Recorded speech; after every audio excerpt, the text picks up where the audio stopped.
बिस्मिल्लाहिर्रहमानिर्रहीम। अस्सलाम वालेकुम। डॉक्टर सैयद बेदार हुसैन। उम्मीद करता हूँ आप सब खैरियत से होंगे। सबसे पहले जिन्होंने अभी तक मेरे चैनल को सब्सक्राइब नहीं किया वो सब्सक्राइब कर लें। आज मैं आपके साथ सोराइसिस का एक केस शेयर करूँगा। सोराइसिस का एक कमयाब केस शेयर करने जा रहा हूँ। सोराइसिस एक स्किन डिजीज़ है और ये एक लंबे अरसे तक चलने वाली बीमारी है। ये मर्ज़ जो है ना लाइलाज मर्ज़ है और दीगर तरीक़ा इलाज में इसका कोई इलाज नहीं है। सिर्फ़ वक्ती इंजेक्शन लगवा लेना या कोई क्रीमें लगा लेने से इंसान वक्ती तौर पे अफाका हासिल करता है, मगर मुस्तकिल तौर पे ये ट्रीटेबल नहीं है। मगर अल्हम्दुलिल्लाह होम्योपैथिक से ये एक मुकम्मल तौर पे ठीक हो जाता है। तो इसमें सोराइसिस में जो है ना ये इंसान को सबसे ज़्यादा जिस्म पे क्रैक्स बन जाते हैं, ज़ख़म बन जाते हैं जिनमें सुखड़ाव आ जाता है और बहुत ज़्यादा दर्द करते हैं। और सबसे ज़्यादा जो तकलीफ़ दह चीज़ होती है वो ख़ारिश होती है, जो इंसान को न रात को न दिन को सुकून करने देती है। इवन के जो है ना इंसान अपनी ज़रूरियात ज़िंदगी से भी तंग आ जाता है और बड़ा मुश्किल से वो गुजारा कर रहा होता है। तो ये ट्रीटेबल है। हमारे पास जब पेशेंट आता है तो वो आलमोस्ट तकरीबन तमाम तरीका इलाज करा के आखिर में ही हमारे पास आता है। तो फिर पेशेंट की सिचुएशन पे, उसकी काज पे और उसको कितना टाइम हो गया इस मर्ज़ में, उस पर डिपेंड करता है कि इसको कितना अर्सा लगेगा ठीक होते हुए। ये एक बच्चा है जिसकी उम्र 8 साल है। 1 साल से तकरीबन इसको इस मर्ज़ में ये मुब्तला था और दीगर तरीका इलाज करा चुका था, मगर कहीं से भी वक्ती फाका होता था, लेकिन फिर सूरत हाल वही हो जाती थी। तो मेरे पास जब आया तो अल्हम्दुलिल्लाह इसका केस लिया गया, इसकी केस चेकिंग, इसके सिम्टम और इसकी सारी हिस्ट्री ली गई। तो ये तकरीबन 4 माह के मुकम्मल इलाज के बाद ये अल्हम्दुलिल्लाह मुकम्मल तौर पर ठीक हो चुका है। सबसे पहले आप ये इसकी वीडियो देख लें। जो छोटे तारीख खड़े रहना, बाकी बाकी जिस्म पे भी है, नीचे भी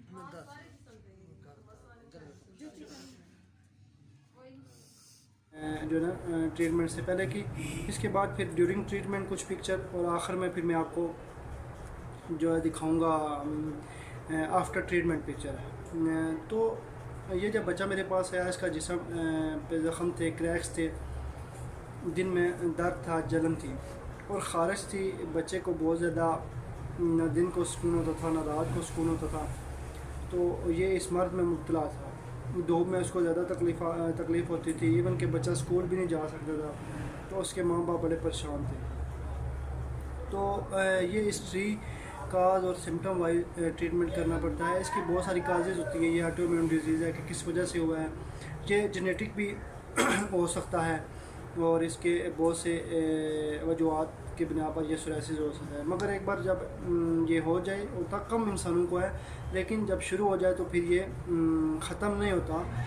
इवन के सारी ज़िंदगी इंसान मेडिसिन खाता रहता है, सिर्फ इसको पलिएट करता रहता है और वक्ती सुकून हासिल कर लेता है। तो होम्योपैथिक ट्रीटमेंट के वाले से बात करते हैं।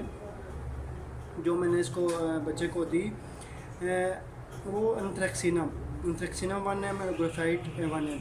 ये आलमोस्ट स्किन डिजीज़ कंप्लेन में चलती हैं, सोराइसिस में चलती हैं। आप इनको 15 दिन के वक्फे से रिपीट भी कर सकते हैं।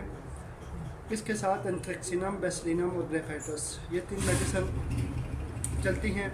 इसके अलावा मेथोट्रेक्सलेट, रेडियम और एक्से, जहाँ पे केस क्योर होना बंद हो जाए, मज़ीद उसमें बेहतरी आना बंद हो जाए, तो आप इंटरक्रेंट रेमडीज़ के तौर पे इन अद्वियात का इस्तेमाल कर सकते हैं। इसके अलावा हाइड्रोकोटाइल, सीपिया, आर्सेनिक एल्बम, ये मेडिसिन इस बच्चे को चलती रही हैं थ्रू 200 में ओडी में। और काली आर्स 30 में और टेलोनियम 30 जो है ना TDS में चलती है। इसके अलावा जो है ना सिम्टम वाइज या पेशेंट के चेंजिंग के हवाले से अगर दवाई नहीं काम करती तो फिर कौन सी मेडी, या अगर कोई सिम्टम चेंज होते हैं तो उस हवाले से भी मेडिसिन चेंज होती रहती है। मगर ये मेडिसिन ज़्यादा जो है ना टाइम चलती हैं। थूजा जो है वो भी बाद दफ़ा इंटरकरेंट करना पड़ता है क्योंकि एक यूनिवर्सल मेडिसिन है। इसके अलावा अगर आदमी को सर्दी से एग्रीवेट होता हो और सर्दियों में ये कंप्लेन आती हो, या उसके जिस्म से बदबूदार मवाद खारिज वगैरह होता हो, तो आप जो है ना ये सुरैनम इस्तेमाल कर सकते हैं। गर्मी से तकलीफ़ात होती हैं तो सल्फ़र भी इस्तेमाल कर सकते हैं। ट्यूबर कोलिनम भी आप इंटरटेंट के तौर पे यूज़ कर सकते हैं।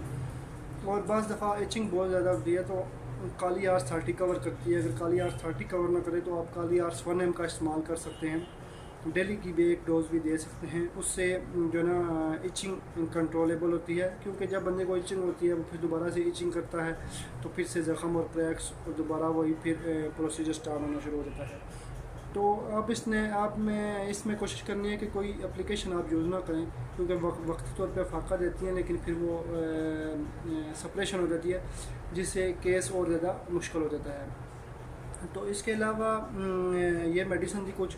इसके अलावा दीगर अदवियात भी हैं जो आप टोटलिटी ऑफ सिम्टम पे या सिम्टम चेंज होने की बिना पे आप अदल बदल कर इस्तेमाल कर सकते हैं। काली सल्फ स्किन की बहुत बड़ी रेमडी है, आप वो यूज़ कर सकते हैं। पेट्रोलियम भी इस बच्चे को यूज़ हुई है, वो भी यूज़ कर सकते हैं। एंथ्रेक्सिनम ग्रेफाइटस 1M में दे के आप ग्रेफाइटस डेली 200 या 30 में भी आप इसको इस्तेमाल कर सकते हैं, क्योंकि ग्रेफाइटस एंथ्रेक्सिनम बेसिलिनम ये स्किन की डिजीज़ में इस्तेमाल होती हैं और ये हेड रेमडी के तौर पे इस्तेमाल होती हैं। तो ये अभी आप इस बच्चे की जो है मुकम्मल ट्रीटमेंट होने के बाद की पिक्चर देख